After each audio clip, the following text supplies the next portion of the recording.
Dr. Dana Wessell Lightfoot. Tell me a little bit about yourself.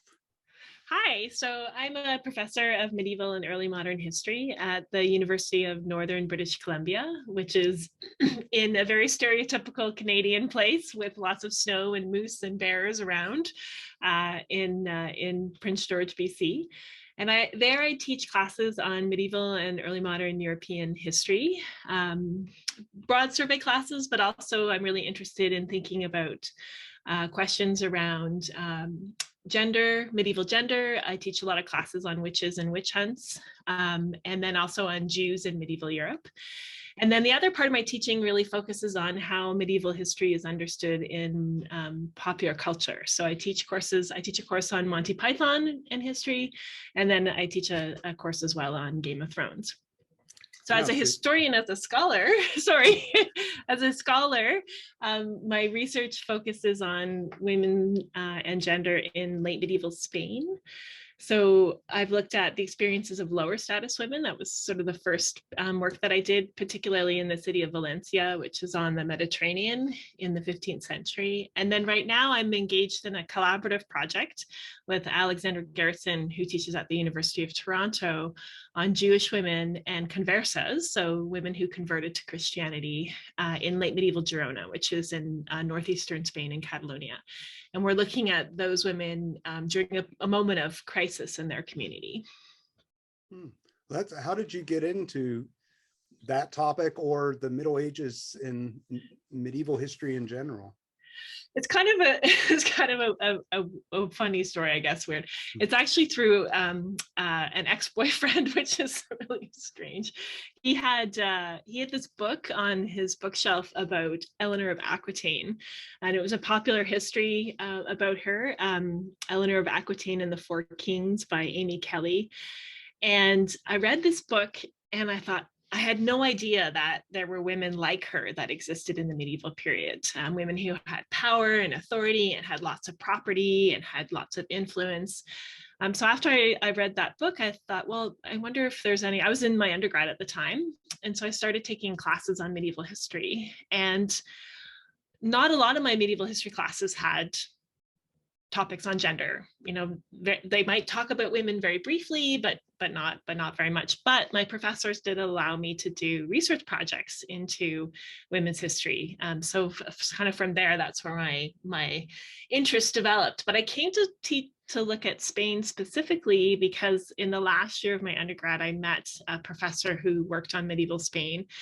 And I talked about my interest in women's history, and he said, you know, there's not very many women or many scholars that are working on medieval women's history in Spain right now. So there's lots of things you could do, and I think you should think about that for graduate school. And then he also said to me, you know, if you do that, you get to go and live in Spain for a year. And that seemed very exciting to me because prior to that, I was working on medieval England, and he was like, well, you could go live a year in Spain where it's warm and sunny rather than going to live in England where it's cold and rainy. And so that kind of hooked me, and he connected me with a topic, and I ended up actually working with him for my PhD too. Wow, no, we have a lot in common because it was a college professor in college history classes that got me into Middle Ages rather than popular culture or Dungeons and Dragons. And then graduate school, I also steadily gravitated southward to the Mediterranean for no good reason. Well, I mean, and I think too, it's so, you know, there's just lots of really interesting things in the Mediterranean too. Yeah. Well, how familiar or unfamiliar as a teacher to you is it the way that your students come to the Middle Ages? Do you think there's something similar that draws them, or are there other things that attract people today? I think it's a few different things. I think some of my students come to my medieval classes because they're really into representations of the Middle Ages in popular media. So I have lots of students that come to my classes because they watch shows like Game of Thrones, and they're really interested to find out if that's what life was really like in the Middle Ages. Or lots of them play video games, many different types of video games set in the Middle Ages. And so they're kind of drawn by that. I also teach at a pretty small university, and there's only 5 faculty in my department. And so we don't have a huge diversity of classes. And so some students come into that class because they took, the first year survey with me, world history survey with me. And so some of the things we talked about in that class, they were really interesting to them. And so they want to learn more about what happened to that. And then sometimes it just works for them for their schedule, right? I think that's the case with I actually get a lot of science majors in my medieval Europe class who take it as an elective, a humanities elective. And I'm not quite sure why. I think part of it is sort of, I had a group of students that took it in the past, and then they sort of told their friends that they should to take it. But I think also some of them are really interested to see, what was science like in that time period, and how is it different from today? Well, what kind of ideas or preconceptions do you find students bring with them into classes?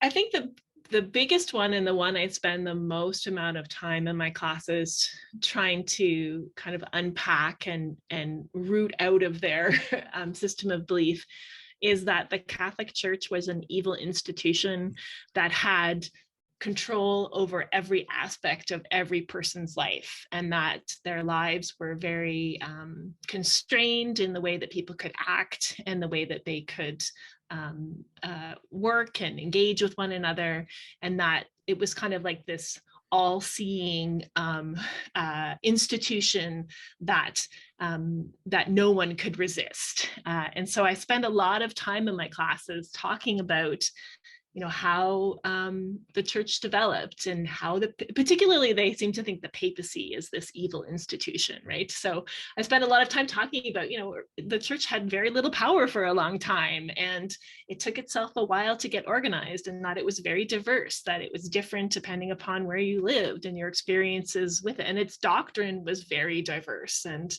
the people who worked within it were very different from one another, and that it had many different roles in society.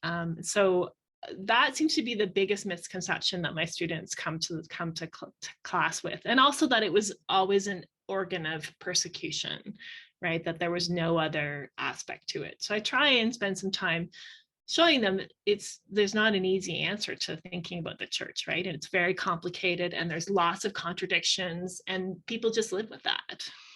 Mm-hmm.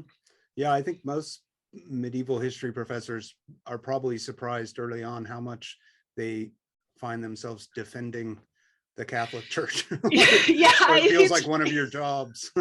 Yes, it's really weird, and I find when I teach early modern Europe courses too, they're just waiting for the Protestant Reformation to happen, right? And everything's solved, and it's like, well, not really. So yeah, I think that's one of the main misconceptions my students come to classes with. Well, your own research it's very diverse, but a lot of it deals with gender, sexuality. And I wondered what if any notions of medieval gender roles or sexuality that students bring with them that you find yourself addressing. Yeah, so there's a few different things. The first of them is that many of my students arrive with this conception that women's lives, much like everyone else's lives that they feel, but particularly women, that women were very subjugated, they were oppressed, they had no access to political or economic or social rights, that their lives were completely controlled by the men in their families, and that they really weren't able to do anything. And coupled with that is they have this conception that women's entire life was within the domestic sphere, and that they didn't work. The number of times my students have written, especially early on in classes, that women never worked in the Middle Ages, that they, and so one of the things I like to talk to them about is, women did all kinds of different, there's lots of different types of women, right? And so women's access to all of these things, political, economic, and social power, really depended a lot upon social status, and then also potentially on religion.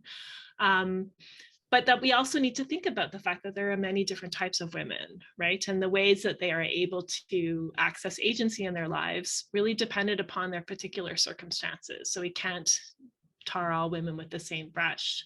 The second point that I think they come to class with that is perhaps a misconception is they have this idea that gender was binary in the Middle Ages. So there was male and there was female, and that was it. And that people didn't think about the fact there were multiple genders.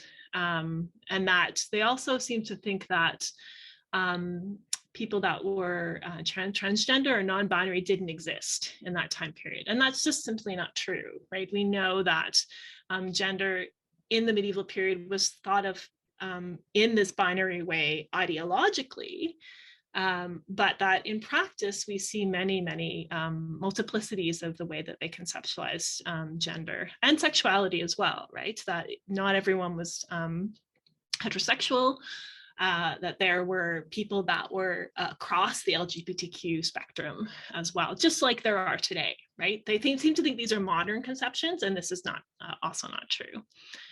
And then the last thing I would say is that for some reason, they seem to think that people only had sex within heterosexual marital relationships. And again, I think this kind of comes back to this belief about the Catholic Church as this all-seeing panopticon kind of thing, that sexuality outside of marriage was sinful and people were punished very harshly for it. And again, that's just not true, right? We know people had lots of sex. They had lots of sex with people who they weren't married to, both before and after marriage. And sometimes they got in trouble for it, and sometimes they didn't. And so it kind of depended upon a particular situation.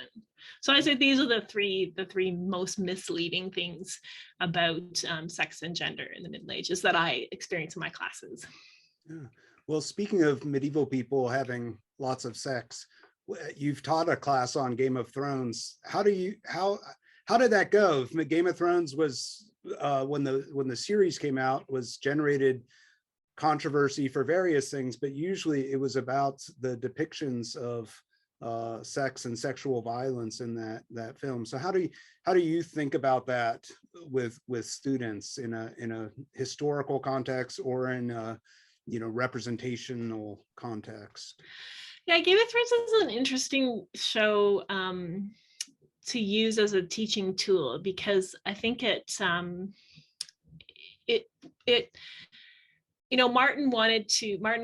R. R. Martin, when writing the book series, claimed that he read all this stuff on the Middle Ages, mostly on England. And so he was really inspired by all these ideas. But when we think about the show itself is both based on what Martin wrote in his books, but then also based on the vision of the producers, right? And so how they thought about the Middle Ages. And they seem to really think that one of the things that had to be represented, and this is in the books too, I would say, is sexual violence, right? That women were constantly and in danger of being raped every time they stepped out the door. And that all women, regardless of who they were vulnerable to this. And it is true, there was sexual violence in the Middle Ages, and that women were sexually assaulted, not infrequently. How our understanding of that is really hampered by the sources that we have access to, because rape cases did not come before the courts very often. But the other thing that Game of Thrones did, I think, particularly in this show, was that it seemed to think that there were certain types of sexual violence that had to be represented in order for it to be authentic. And the showrunners talked about that in interviews too, right? So for example, spoiler alert, that they decide at one point in time to have one of the lead characters, Sansa Stark, when she's forcibly married to Ramsay Bolton, they added in a scene of where he rapes her on their wedding night. That's not in the books. That was created by them. The other thing about that particular scene is that the entire scene is seen through the image of a male character, of Theon Greyjoy as Reek. The whole scene is filmed looking at his face, Mm. with the sounds of the rape going on in the background. Mm. So that's super troubling, because our interpretation of the sexual violence is done through the vision of a male character. But the two, they got a lot of criticism for that from the public. But the showrunners said that they did it because it needed to be authentic to the Middle Ages, right? That this is something that would have happened, and that's really problematic, because again, it emphasizes women as objects, women as having no agency, sexual violence against women as the norm, and that's just not true.